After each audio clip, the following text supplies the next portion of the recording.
Those are our challenges. We're already struggling now. Let me know what you guys think. The next point that came to my head is our standards being lowered, because that's what everyone's going to say. Oh, you're just lowering standards. Actually, before I sat down and recorded this, I was on the phone with a buddy of mine, and she said she was a Marine back in the day.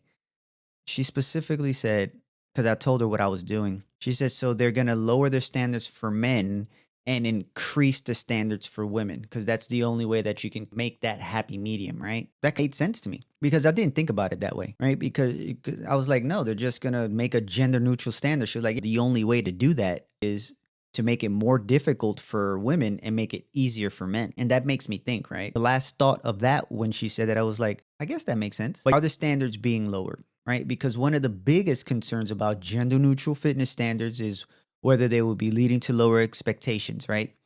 Some of the skeptics argue that adjusting the standards accommodate for broader participation, inevitably weakening force readiness.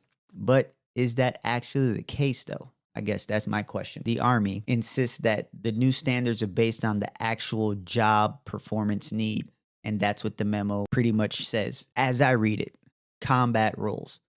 They're not making things easier or harder for any particular group, but they're just like, let's say, by aligning fitness test with the physical demands of combat, I think the Army aims to ensure that every soldier is truly prepared for the battlefield, for their conditions, right?